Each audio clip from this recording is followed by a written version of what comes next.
حضرت ابو سعید خدری رضی اللہ تعالیٰ عنہ سے روایت، انہوں نے کہا نبی کریم صلی اللہ علیہ وسلم نے فرمایا قیامت کے دن ساری زمین ایک روٹی بن جائے گی، جیسے اللہ تعالیٰ اہل جنت کی میزبانی کے لیے اپنے ہاتھ سے الٹ پلٹ کرے گا، جیسے کوئی تم میں سے سفر میں اپنی روٹی الٹ پلٹ کرتا ہے۔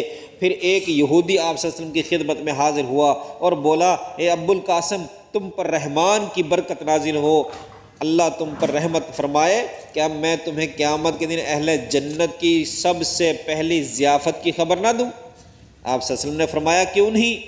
آپ فرمایا تو اس نے کہا قیامت کے دن یہ زمین ایک روٹی کی شکل اختیار کر لے گی، جیسا کہ نبی کریم صلی اللہ علیہ وسلم نے فرمایا تھا۔ تب اللہ کے رسول صلی اللہ علیہ وسلم ہماری طرف، صحابہ کرام فرماتے ہیں، ہماری طرف دیکھا اور اتنے ہنسے کہ آپ صلی اللہ علیہ وسلم کے دانت نمایاں نظر آنے لگے۔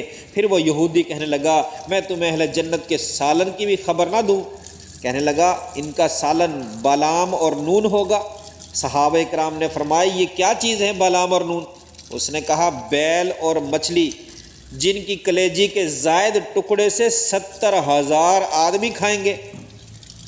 حضرت دوسری روایت کے اندر حضرت سہل بن سعد رضی اللہ عنہ سے روایت، انہوں نے کہا کہ میں نے نبی کریم صلی اللہ علیہ وسلم کو فرماتے ہوئے سنا، قیامت کے دن لوگوں کو سفید اور سرخی امیز زمین پر اکٹھا کیا جائے گا، جو سفید میدے کی روٹی کی طرح ہوگی۔ اس زمین پر کسی چیز کا کوئی نام و نشان نہیں ہوگا۔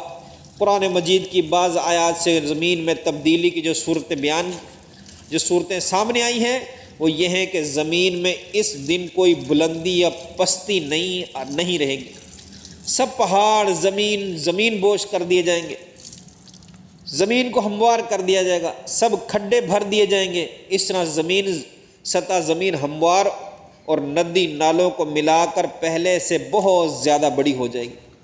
ان سب میں اہم تبدیلی یہ ہوگی کہ سمندروں، دریاؤں اور ندی نالوں کو خشک کر دیا جائے گا، ان کو ہموار کر دیا جائے گا۔ وہ سطح سمندر کے رقبہ خشکی کے رقبے سے 3 گنا زیادہ ہے۔ یہ تو ہمیں پتہ ہے کہ زمین ایک حصہ ہے اور پانی 3 حصہ ہے۔ اب وہ 3 حصہ بھی جب اس میں سے پانی ختم ہو جائے سمندروں میں، دریاؤں میں، ندی نالوں سے، اور ان کی سطح زمین کو بھی برابر کر دیا جائے، ہموار کر دیا جائے، ایکول کر دیا جائے، سارے برابر ہو جائیں، تو فرمایا زمین 4 گنے بڑی ہو جائے گی۔ 3 گنا پانی والا حصہ وہ بھی ہموار کر کے زمین کے ساتھ شامل کر لیا جائے گا، اس طرح 4 گنا بڑی ہو جائے گی۔ اور دوسرا یہ کہ نشیب و فراز کی بجائے تمام زمین ہموار ہوگی، کہیں پر کوئی سبزہ نہیں ہوگا، بلکہ سفید سرخی مائل زمین ہوگی میدے کی روٹی کی طرح۔ اور اس نئی زمین اور نئے آسمان کے لیے طبی قوانین جو اب موجود ہیں ہماری دنیا کے اندر، کہ آرام اور سکون اور ٹھنڈک اور گرمی اور سردی، موسم تر و تازہ رہتا ہے، انسان اس کو برداشت کرتا ہے، یہ سارے قوانین ختم ہو جائیں گے، اور نیا قانون اور نوا موجودہ جو قانون کے مطابق علیحدہ قانون اس میں ہوں گے، اور اس زمین پر اللہ تعالیٰ کی عدالت قائم ہوگی۔